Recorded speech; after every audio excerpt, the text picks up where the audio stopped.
106.5, la más interactiva. En sábado de consultas, consulta de salud. De regreso en tu espacio, sábado de consultas, y contentísima, tal y como anunciamos antes de irnos a la pausa, hoy nos acompaña la doctora Andy Garavito, que ella es endocrinóloga, pero lo que a mí me llama la atención es que también es especialista en manejo y control de la obesidad, la diabetes y la tiroides. Combinar estas tres afecciones, doctora, no es nada fácil. Bienvenida a su casa, sábado de consultas. Doctora. Muchísimas gracias por la invitación nuevamente.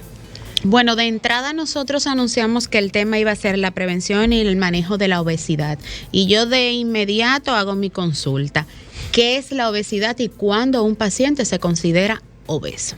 Okay. La obesidad es un estado metabólico donde hablamos de obesidad cuando un paciente tiene un índice de masa corporal por encima de 30. Ya la obesidad podemos medirla y todo ya no podemos dar cuenta porque hay muchas herramientas en el mercado y sobre todo en internet que permiten saber qué grado de sobrepeso o obesidad manejamos. Sabemos que un 70% de la población dominicana está en sobrepeso y de ese 70% hay un 30% que se encuentra cursando de la obesidad. La obesidad es una enfermedad como tal, o sea que no es solamente que me veo bien o que me veo mal, es que la obesidad es una enfermedad y por eso me llama tanto la atención manejarla, porque es la base y es lo que precede a muchas de las otras enfermedades crónicas no transmisibles. O sea que trabajando la obesidad y cambios en el estilo de vida podemos prevenir muchas otras enfermedades. Doctora, y una preguntita, ¿dentro de qué ya parámetro de peso se considera obesidad? Porque yo en verdad estoy confundido en esa parte, como que dentro de qué magnitud de peso que ya se considera persona obesa o que se puede considerar obesa, porque hay diferentes tipos de complexiones en el cuerpo. Entonces, ¿cómo se puede identificar esta materia? Mira, la obesidad, para poderla identificar en un paciente o una persona que sepa si estoy o no estoy obeso, va a depender de la talla. El índice de masa corporal se calcula con la talla al cuadrado entre la cantidad de kilos. Y eso te va a dar si tú estás obeso o no. Eso te va a dar un rango. Entre 15 a 20 estás normal. Entre 20 a 25 también. Y de 25 a 30 sobrepeso y a partir de ahí obesidad. Lo ideal es ir donde tu médico que te calcule el peso y la talla y él te va a poder garantizar si tú estás obeso o no. También una manera de poderlo saber es complicado porque es con fórmulas. O sea, yo no te puedo dar ahora mismo decirte, mira, si tú ves una gente y tú la ves medio llenita, eso es obesidad. No. Precisamente. Pero justamente como tenemos el internet tan a la mano, podemos ser curiosos en lo que se llama referente a nuestro peso y curiosear cuál es mi peso ideal a nivel de las redes o a nivel de las herramientas que nos encontramos. Tú puedes ponerlo en Google y salen como 4 o 5 tablas de poder calcular tu índice de masa corporal y eso te va a permitir saber si estás o no estás obeso, porque ese ojo clínico de que si estoy obeso o no es un poquito retador. Entonces lo mejor es ir donde su médico que haga ese cálculo o preguntar en una de las herramientas que se encuentran en el internet para ver cómo podemos medirlo más fácilmente. Doctora, visualizamos el peso, índice de masa corporal, pero para ubicarlo en un lenguaje un poco más llano, ¿qué es el índice de masa corporal? Y la diferencia entre peso, porque no necesariamente el índice de masa corporal corresponde al peso en kilogramos o en libras que tiene el paciente. Muy buena pregunta, mira. El índice de masa corporal es la herramienta que tenemos los médicos para poder saber si el paciente está en sobrepeso o obeso, porque es una enfermedad. Y el peso de la persona es el peso normal que usted va a la balanza y se pesa. Y dice, ok, esta persona tengo, por ejemplo, yo peso 165 libras, ese es mi peso. Cuando yo hago el cálculo en función de mi estatura, mi edad y mi sexo, mi índice de masa corporal, entonces me dice que yo estoy en un sobrepeso o que yo estoy normopeso. En mi caso, yo me encuentro normopeso. Dígase que el peso que tengo es adecuado para la cantidad, para el tamaño que tengo.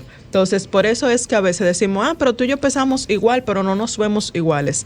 No, porque el peso de una persona siempre va a ir directamente proporcional al tamaño de esa persona. Entonces, no nos podemos comparar. Doctora, perdón, Martín, pero es que el tema como que me gusta mucho. Entrando un poquito ahí en materia, usted sabe que, por ejemplo, dicen, bueno, tú tienes 5'4" de estatura, tu peso promedio puede ser 130, 140 libras.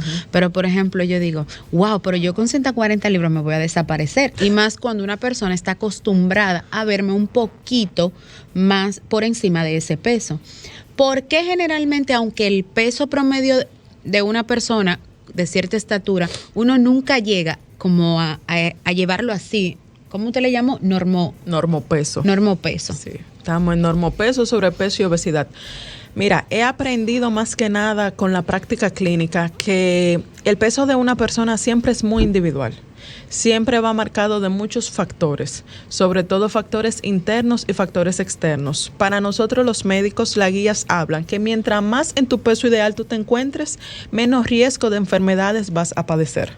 Pero si yo tengo una paciente que toda la vida ha sufrido de obesidad, por muchas causas, porque ser obeso no significa solamente por el tema de alimentación o por el tema del ejercicio, tenemos muchas causas. Entonces, si tú tienes una paciente que toda la vida ha sido obesa, tú necesitas mejorar la calidad de vida de esa persona. Y si con un 10% menos de esas libritas, esa persona mejora su calidad de vida, mejor llévala a esa disminución o ese mejor estilo de vida y no la forces a que esté en un peso ideal. Doctora, y ven acá, ¿y qué usted opina de acerca de las personas que porque están en sobrepeso y se aplican bariátrica y no aplican, o sea, no van directo al ejercicio? ¿Usted considera que es el recurso más viable, dependiendo de la cantidad de la libra o dependiendo obviamente del factor de ejercicio? ¿Qué usted prefiere? ¿Usted recomienda más pegarse a la bariátrica o hacer el ejercicio? Recuérdate que tenemos una paciente con bariátrica aquí.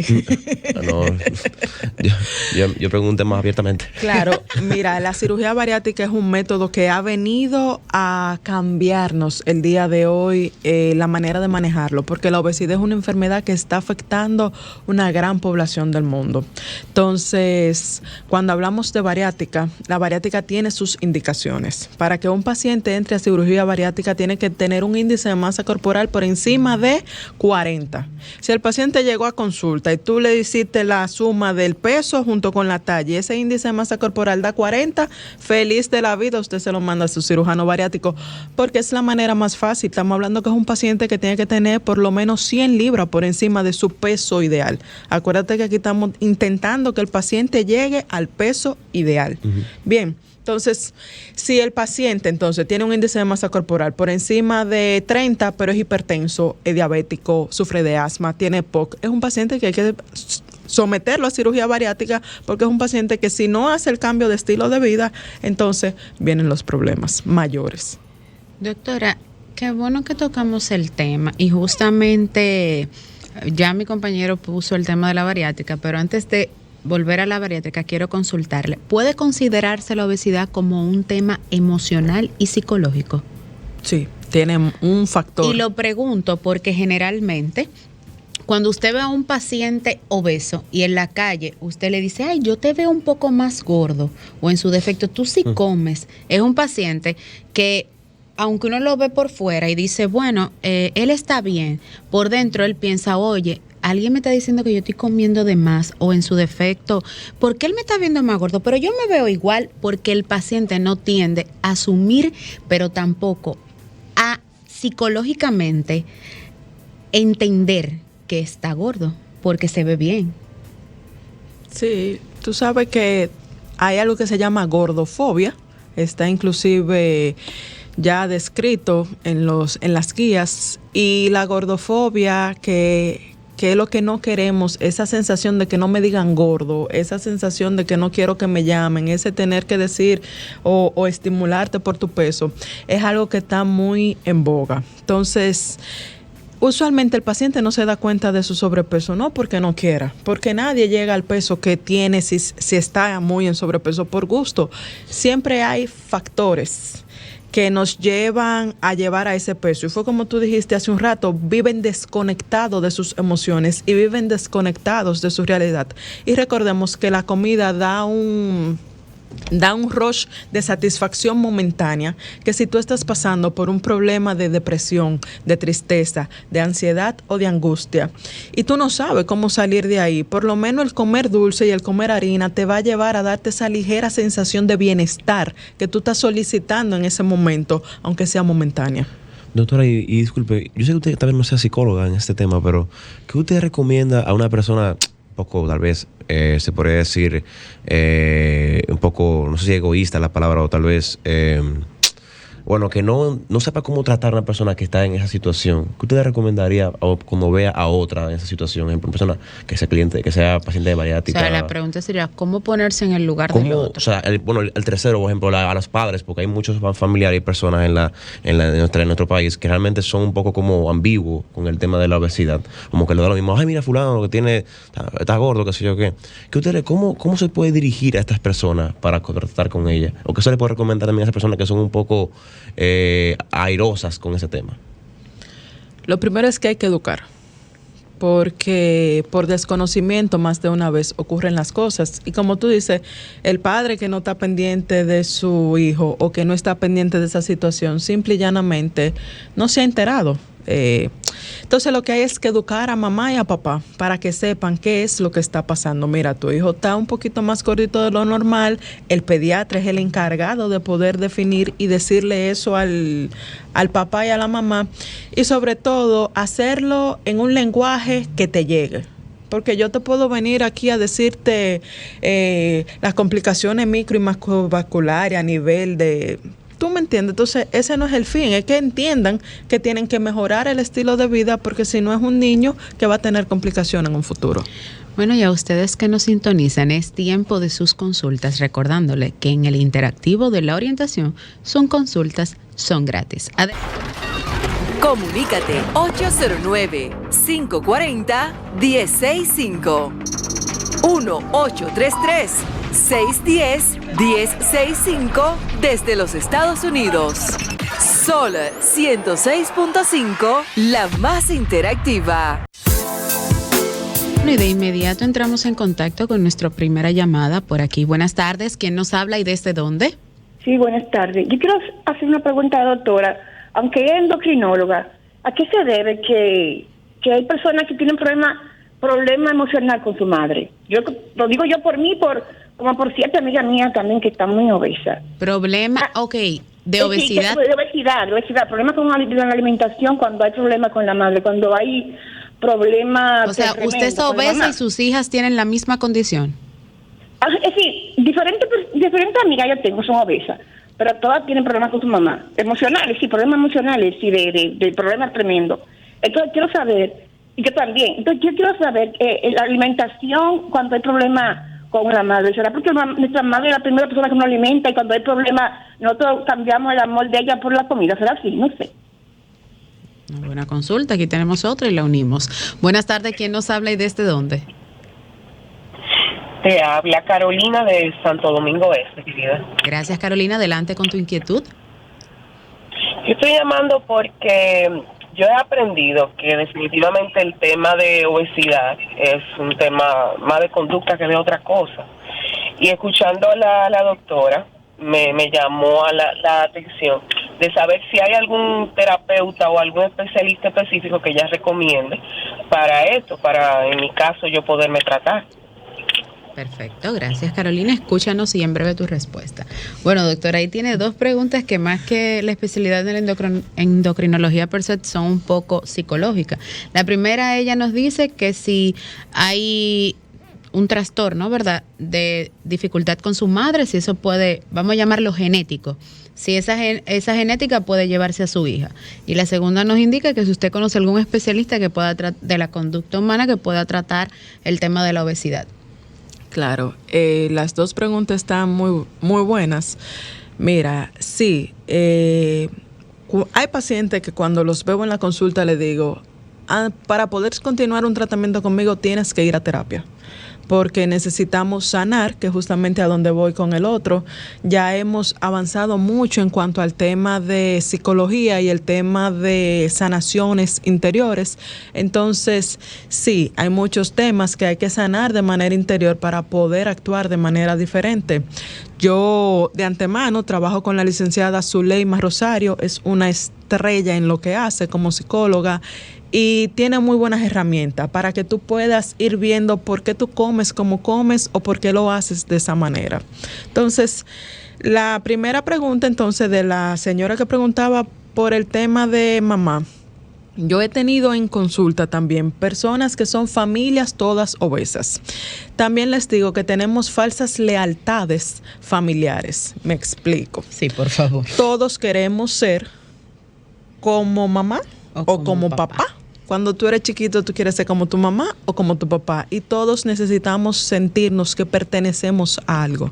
Y esa sensación de pertenencia nos la da la familia. Entonces, si yo veo que mamá y papá disfrutan comiendo, si yo veo que mamá y papá cada vez que salen lo que hacen es comer, si cada vez que nosotros nos juntamos lo que hacemos es comida y todo lo asociamos a alimentación, o sea, y no alimentación balanceada, eso es un sancocho seguro un domingo con 2 libras de arroz, o sea, vamos a ser sinceros, exacto, que no es de que una lechuga con pollo. Entonces, uno va aprendiendo esas conductas en el camino y después tú la vas repitiendo de manera inconsciente porque cuando fuiste chiquito tú asociaste que la felicidad era juntarse los domingos en la casa de la abuela a comer sancocho. Entonces, como tú no quieres que tu familia te deje, te saque, te deje aparte, tú también empiezas a repetir eso porque tú necesitas ser parte de tu grupo, tú necesitas ser parte de tu familia.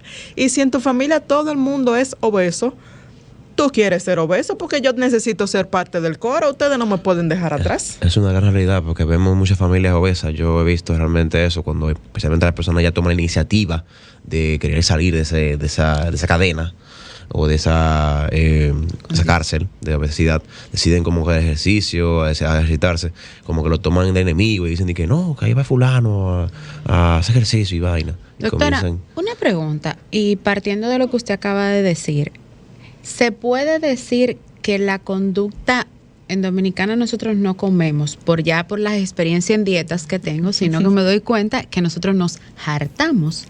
Entonces, aquí no está lo tradicional de uno comer el medio plato, como nos enseñan los endocrinólogos, el medio plato de lechuga, un poco de proteína que es la carne y legumbres, que en este caso sería la habichuela, o carbohidratos como el arroz. Aquí nos enseñan un plato de arroz con habichuela, entonces eso le echan la carne, aparte de la carne salada, pero también le ponen el aguacate y un frito maduro o verde. Entonces, ¿por qué el patrón de conducta de la República Dominicana, nuestra gastronomía per se, es de en vez de satisfacer una necesidad como comer, que puede ser breve, hartarnos? Mira, el hartarse como tal no tiene ni siquiera que ver con un tema de costumbre, es un tema de una felicidad inmediata, es un tema de una asociación en el momento y todos asociamos con que estás feliz, estás harto, o sea, hay una asociación muy marcada entre una cosa y otra. Doctora, tenemos las líneas llenas. Okay. Vamos a responder estas inquietudes. Buenas tardes, ¿quién nos habla? Se cortó esta. Ok, sigamos ahí, aquí la tenemos. Buenas tardes, ¿quién nos habla y desde dónde? Hola, te habla Ana de Santiago. Adelante, Ana, gracias por la sintonía desde Santiago. Una cosa, los procesos hormonales se pueden ver atrofiados por el tema de tener una restricción calórica y someterse a ejercicios fuertes. Perfecto, escúchanos en el aire. Wow, doctora, qué pregunta. Sí, claro que los ejercicios excesivos y las dietas estrictas llevan a trastornos hormonales. Sí, las pacientes sobre todo con anorexia, sobre todo sufren de no menstruar, porque al no tener los requerimientos nutricionales para poder formar las hormonas y para poder mantenerlas equilibradas, entonces pasan por muchos trastornos hormonales. Sí, todos los excesos hacen daño. Bueno, y siguiendo por ahí mismo, doctora, cuando usted habla de de algunas condiciones que trae la obesidad, ¿qué otros trastornos puede traer la obesidad aparte de la hipertensión y la diabetes, que son los más comunes? ¿Y por qué se ve afectado, por ejemplo, en el caso de la mujer, su sistema hormonal con la obesidad? Porque justamente a través de las redes sociales nos preguntaban que por qué se da la relación entre ovarios poliquísticos luego de obesidad mórbida. Ok, entonces la obesidad, o sea, la mayoría de enfermedades crónicas, dígase cáncer, problemas de circulación, problemas incluso de cuando la persona chocan, que están en estados críticos, el paciente obeso tiene un mayor riesgo de muerte que el paciente no obeso, simple y llanamente por la cantidad de tejido adiposo. Entonces, la mayoría de hormonas están constituidas a nivel de grasas y colesteroles buenos, lo que hoy te va a llevar entonces a que si hay un desbalance en esa situación, las hormonas no se realicen, no se fabriquen en el cuerpo de manera adecuada. El ovario poliquístico como tal, entonces, es una patología donde van involucradas muchas hormonas a nivel hipotalámica y a nivel de ovario y sobre todo también a nivel del páncreas. Entonces, para que podamos entender la poliquistosis ovárica, yo como lo he podido llevar aplatanado mejor es que nos imaginemos el ovario como si fuera una pelota, ¿verdad? Entonces esa pelota necesita, ustedes ven que la pelotica roja tenía un pichete, la de playa de cuando uno era muchacho tenía un pichete. Entonces ese pichete necesita estar libre para que las hormonas que vienen desde afuera, hacer el efecto a nivel del ovario, puede entrar por ese pichete y el ovario pueda trabajar. Pero resulta que con los años tú empiezas a aumentar de peso, ese pichete empieza a cubrirse de grasa y esa grasa entonces impide que la cantidad de hormonas que va llegando de afuera logre entrar al pichete y tú empiezas a manejar lo que se llama una poliquistosis ovárica. Entonces, para poder trabajar esa situación y volver a limpiar esa pelota y ese pichete, hay que sacar esa grasa. Entonces, ¿cómo se saca esa grasa? Haciendo ejercicio y teniendo una mejor alimentación. Doctora, y una preguntita. ¿Usted cree que, ejemplo, la obesidad desata la diabetes? Ejemplo, lo que sí, yo lo creo, no, está demostrado científicamente. Porque yo conozco personas que, ejemplo, o conocí a una persona, porque ya la persona falleció, que tuvo esta situación, pero no entró en obesidad, sino que simplemente falleció de un pie diabético. Pero ¿usted cree que eso es desencadena esto? O sea, lo que es la diabetes, o sea, la obesidad. La obesidad precede a la diabetes. O sea, el paso antes de la obesidad, el paso antes de la diabetes, usualmente hay obesidad. Sobre todo ahora que la diabetes mellitus tipo 2 está tan en auge debido al sedentarismo que estamos viviendo y al estilo de vida que se está llevando. Oh. Doctora, ¿qué podemos hacer para prevenir la diabetes, aparte de una dieta y ejercicio? Porque mucha gente dice, bueno, con dieta y ejercicio es fácil lograr tu peso. Pero para un paciente que está en una condición de 200 libras o tiene 150 libras por encima de su peso, usted comenzar con un régimen alimenticio para reducir las dosis durante la primera semana es caótica. Entonces, ¿cómo podemos trabajar desde, en primer lugar, psicológicamente y en segundo lugar, las cantidades para evitar hartarnos y comer saludable? Mira, eso pasa mucho por el propósito de cada cual.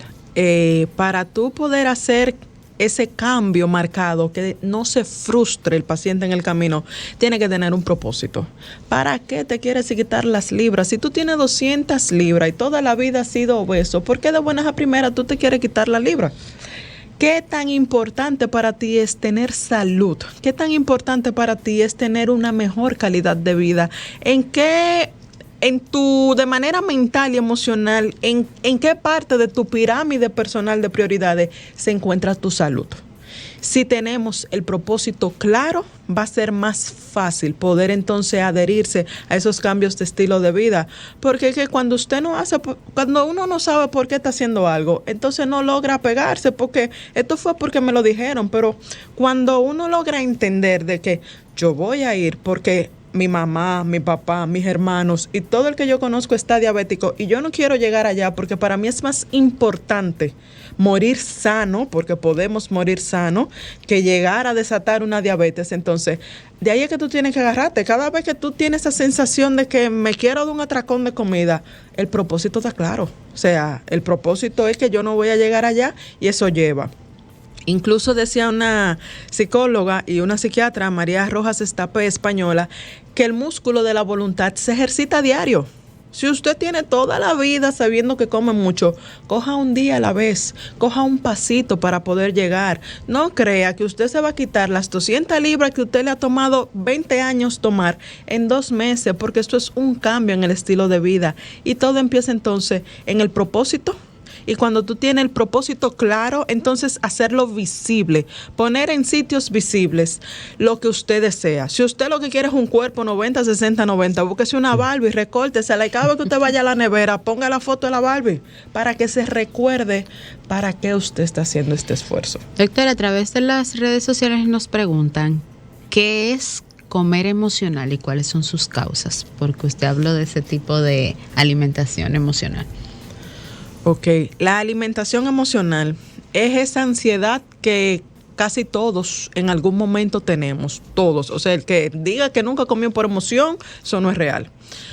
La alimentación emocional es aquella alimentación donde tú quieres comer, pero tú quieres comer cosas específicas. Yo estoy antojada de un bizcocho, yo estoy antojada de una galletita, yo lo que quiero es un chocolate, yo lo que quiero son los chicharrones de la independencia. O sea, cosas específicas que den bienestar en esos momentos. Usualmente esto viene, o sea, cuando a ti te da esa sensación de comer cosas chatarra de esa manera, cuando tú necesitas es porque hay algo ese día que te detonó. Peleaste con el jefe, no hiciste la tarea de la universidad como tú esperabas, te quemaste en el examen, viste 50 pacientes, estás cansado. O sea, entonces llega un momento que el cuerpo necesita una gratificación en ese momento. Y la gratificación más rápida que todos obtenemos es comiendo. Tenemos un contacto. Buenas tardes, ¿quién nos habla y desde dónde?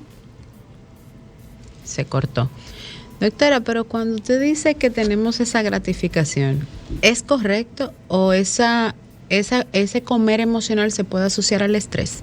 Sí, está muy asociado al estrés porque la gratificación es, ¿cómo te lo explico? O sea, tú estás pasando un muy mal día y tú estás en tu casa, o sea, qué día fatal.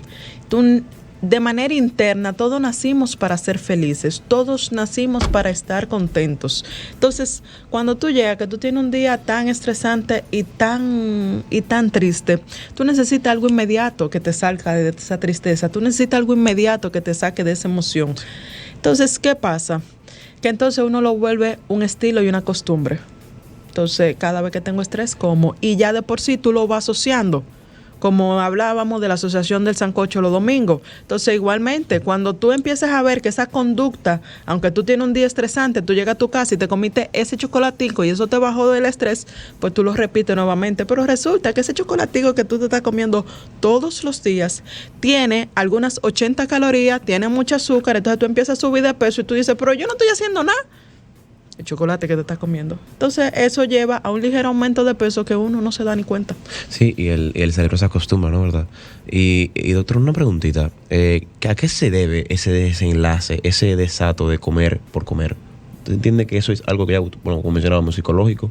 ¿O se debe más bien como que ya el cuerpo está adaptado a eso y por ende recurre a eso como auxilio? ¿Usted cree que realmente es algo psicológico o algo...? Las dos cosas, o sea, tenemos un componente emocional y tenemos también un componente hormonal y tenemos un componente conductual porque nos acostumbramos a comer mucho. O sea, tú ves el obeso que lo único que entiende que le da felicidad es comer, pero ya tiene un organismo que tiene el estómago un poquito más grande de lo normal. Ya tú tienes un organismo que tiene un ligero aumento de grelina, que es la hormona que te da la gana de comer. Entonces es un organismo que ya está un poco descompensado, ya está acostumbrado.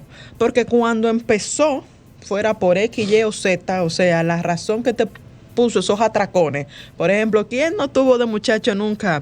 Hasta que tú no te comas eso, yo no te voy a dar más comida. Tienes que comértelo todo en el plato porque aquí nada llega de gratis. Señores, eso es una conducta que nos están enseñando de chiquito, que todo lo que está en el plato hay que comérselo obligatoriamente. Entonces, quizás ese era el momento. Quizás el momento fue después. pero el componente es mixto. O sea, no te puedo decir que yendo al psicólogo tú vas a bajar de peso o yendo nada más al endocrinólogo, sino que es un componente de muchas cosas. Doctora, ¿qué es lo correcto? ¿Comer con un plato grande o con un plato pequeño? Porque yo no sé por qué, pero en todas las casas dominicanas los platos son extremadamente grandes. Es que nos gusta comer y para que quepa mucha comida.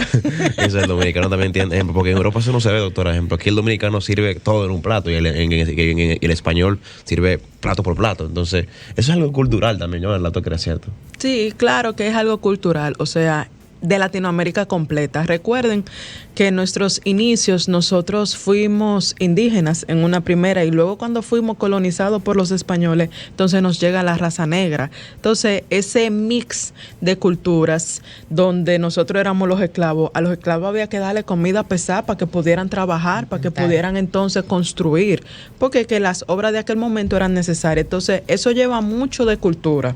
El tema de los españoles junto con nosotros, es mejor comer en platos pequeños.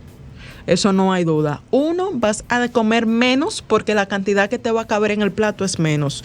Y dos, tus ojitos, porque comemos por los ojos, van a creer que el plato tiene mucha comida. Entonces tú vas a entender de manera indirecta que ya estás satisfecho porque cambiaste de plato. Entonces eso es un proceso que tú te vas adaptando. Doctora, a través de las redes sociales de DS Consultas RD nos preguntan lo siguiente. Dicen que si está correcto, vamos a leerlo tal cual, dice que si la obesidad puede afectar la fertilidad, tanto en la mujer como en el hombre.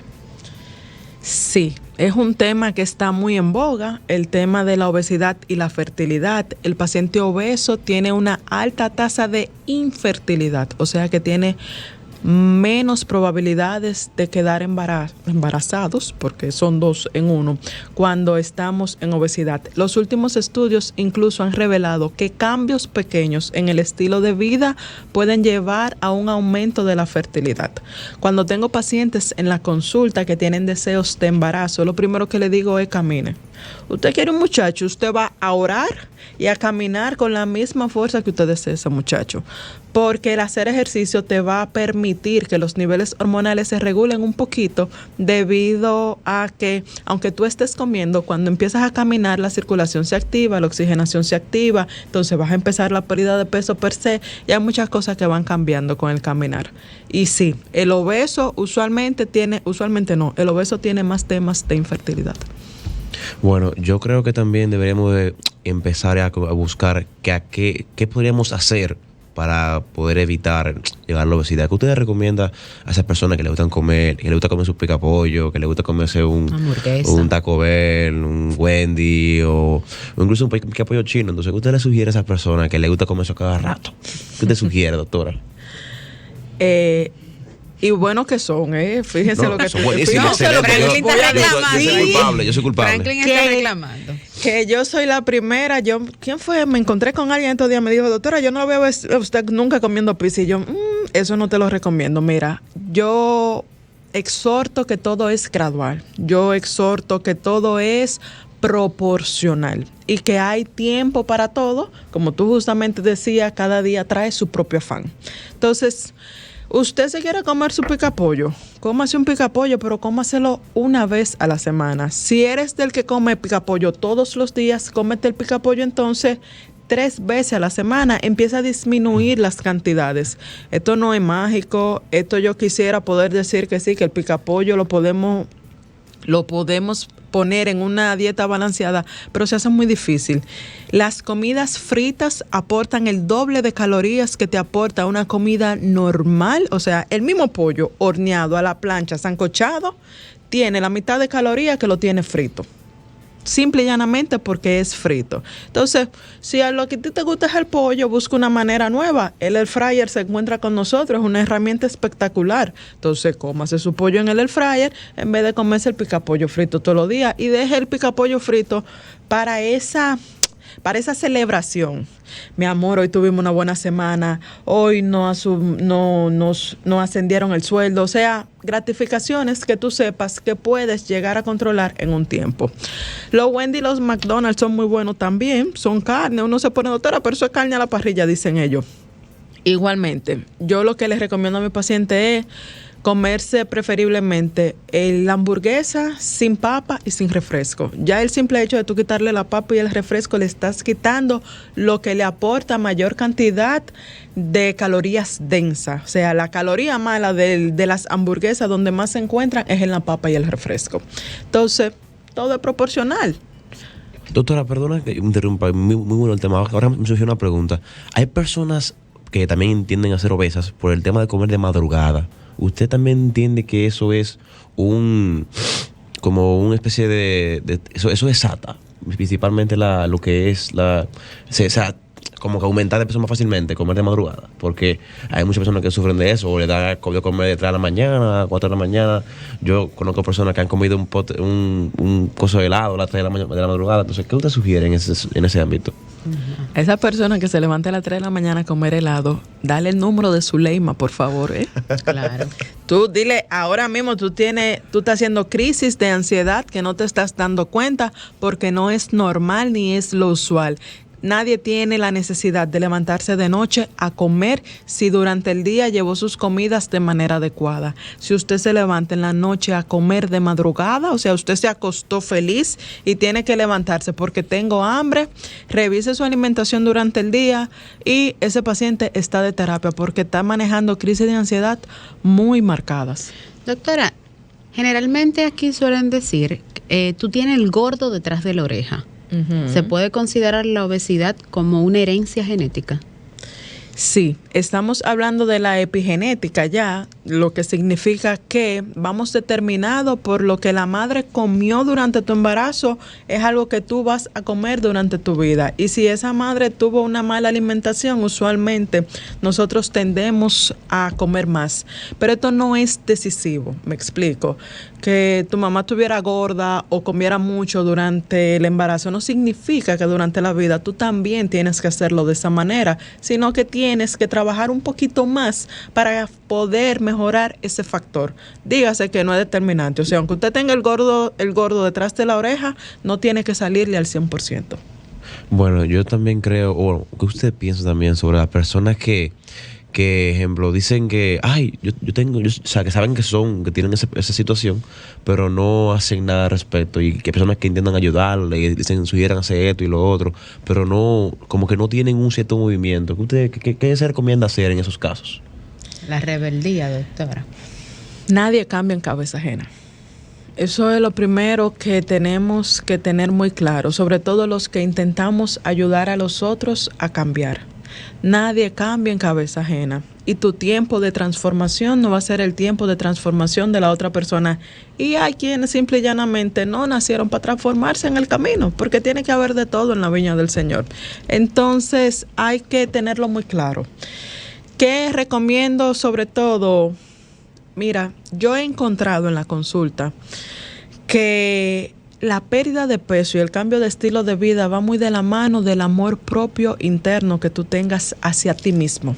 Cuando tú logras asociar que llegar a tu casa a comerte una tuna con lechuga te es más beneficioso y lo estás comiendo porque sabes que va alineado a lo que tú andas buscando y es por amor, en vez de llegar a tu casa a comerte la pizza con el refresco o el picapollo de Joa, tú lo vives feliz, se vive de otra manera y tu vida empieza a cambiar. Entonces hay que aceptar el que no se quiere mover, por lo menos uno tiene que ser ejemplo de cambio. O sea, porque el otro se motiva contigo. Si tú lo que quieres es que tu mamá cambie, tú tienes que cambiar tú primero. Tú tienes que llegar a tu casa con tu lechuga en la mano. Tampoco espera que tu mamá vaya al supermercado a comprarte la lechuga. Llegue con su lechuga en la mano, con su pollo en la mano y hágalo usted. ¿Y qué va a pasar? Que va a llegar un momento que cuando usted lo empiece a hacer tan sistemáticamente, el otro nada más por curiosidad va a empezar a comer lo que tú estás comiendo.